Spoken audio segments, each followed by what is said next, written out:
David Alejandro ha traído este libro que lleva por título Paz y Punto, un sueño llamado Colombia.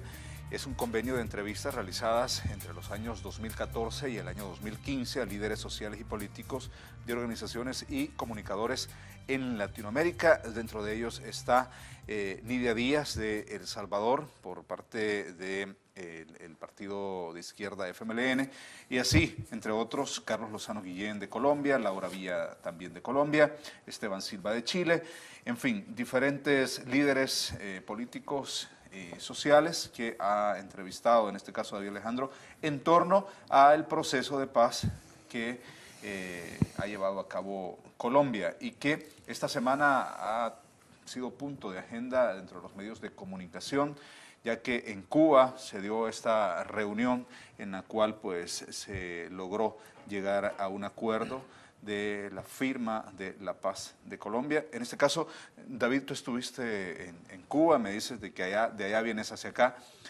¿Cómo se vive esto, así teniendo de frente, pero también cómo se vive en Colombia?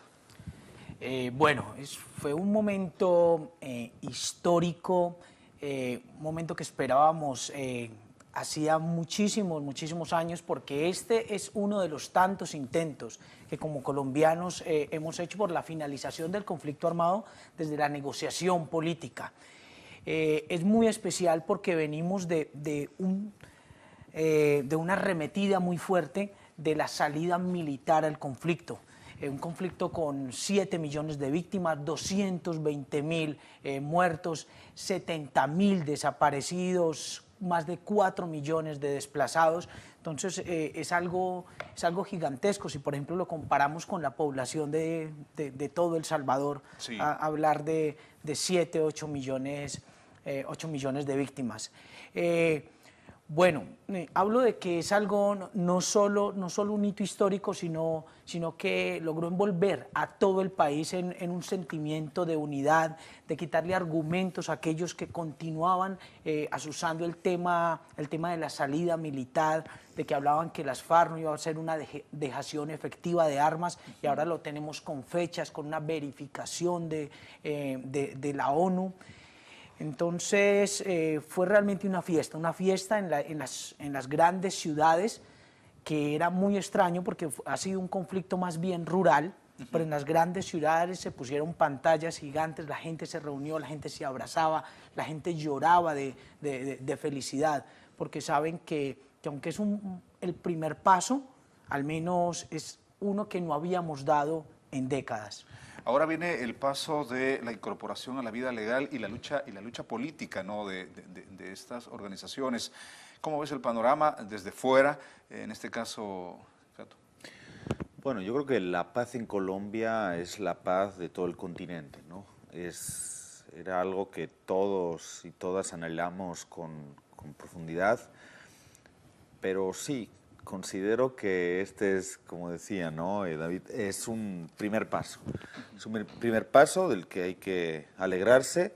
Nos alegramos muchísimo, pero el camino que queda es dificultoso, ¿no? Acá en El Salvador también sabéis lo que es reconstruir un país en todos los sentidos, no solo físicamente, ¿no? Sino claro, a nivel de relaciones políticas, sociales, el tejido social, como dices, ¿no?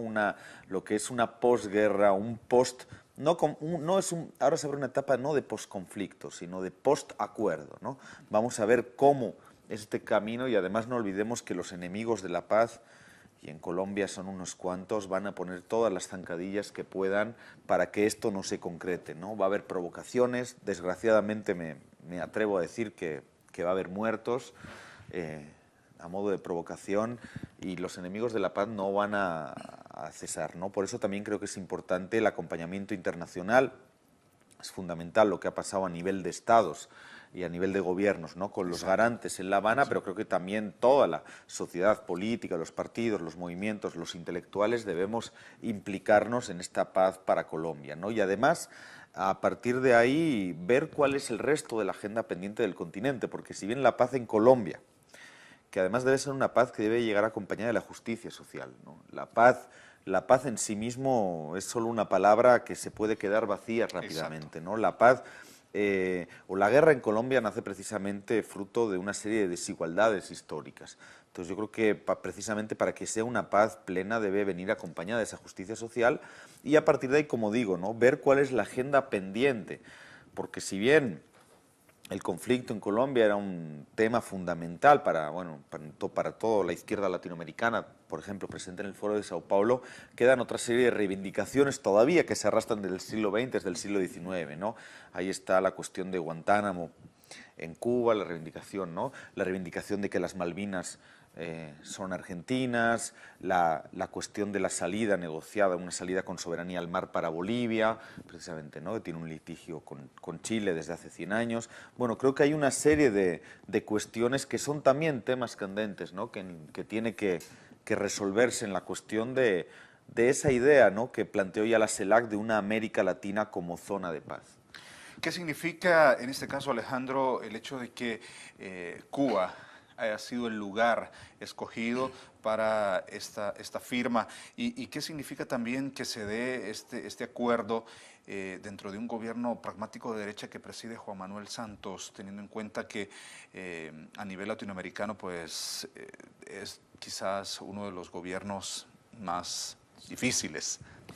Bueno, uno tampoco se tiene que hacer ilusiones con un gobierno como el del presidente Juan Manuel Santos. Había una decisión, como lo dices, pragmática, de que las FARC dejaran las armas y generan un vacío de un paraestado que hizo presencia en un gran territorio en Colombia. Colombia es un país con gran territorio, pero sin presencia estatal. Hay paraestados, y estoy hablando de grupos guerrilleros, de grupos paramilitares que asumen el poder político, asumen el poder impositivo, asumen la justicia y cantidad de cosas. Entonces, lo primero es que el gobierno de Juan Manuel Santos, considero yo, quería sacar las FARC de esos grandes territorios, y ahí detrás vienen ahora los ingleses, viene ahora la inversión francesa, canadiense, norteamericana, a esos grandes territorios que no habían podido entrar esas transnacionales. A explotarlos. Claro, y en el caso de Cuba creo que le salió mal la intención al gobierno de enviar a las FARC a Cuba. Pensaba que en cierto modo los iba a silenciar por el tema de estar en una isla, por la imposibilidad a veces del tema de la comunicación, del tema del bloqueo, pero creo que las FARC supo sortear muy bien y se redefinió, se reinventó en el tema comunicacional desde Cuba y logró transmitir al menos a ciertas bases y a sus propias bases guerrilleros, porque era incomunicar al secretariado de las FARC con guerrilleros que estaban en zonas muy alejadas, sí. Pero aún creo que se logró solventar eso, y bueno, Cuba hizo un papel protagónico, al igual que Venezuela, en esta finalización del conflicto armado, y todos estamos muy, muy agradecidos con el gobierno cubano por lo que logró hacer. Contanos un poco acerca del libro Paz y Punto, un sueño llamado Colombia, de estas entrevistas que tú hiciste y, bueno, pues lo que se expresa dentro de él. Bueno, más que un diagnóstico, queríamos luces que nos iluminaran un poco qué venía después de la firma. Hay algo que me llamó mucho la atención cuando le pregunté a la diputada Nidia Díaz acerca de que si ella estuviese ese día de la firma ahí, antes de poner su rúbrica, que fue una de las firmantes, ella diría, ¿espero o lo hago? Me llamó mucho la atención que ella quedó en silencio y me dijo, yo hubiese esperado un poco más.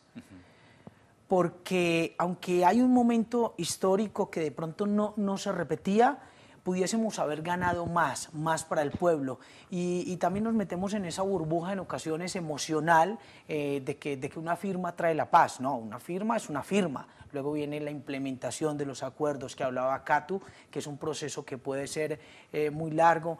Nos interesaba conocer qué pasó con la ORNG en Guatemala, nos interesaba ver cómo nos veían otros países, e inclusive hay 4 entrevistas a guerrilleros de las FARC. Entre ellos está Laura Villa, que es una médico que terminó su carrera y se fue como médico a los campamentos de las FARC, y alguien muy especial que es Bernardo Salcedo, que murió justamente el 25 de mayo en las selvas de Colombia, estuvo 2 años en La Habana, y que también hablaba de que su sueño era ver esa firma e iniciar un proceso de poder para el pueblo. Entonces, Me es llama lo que mucho se la vivió. atención.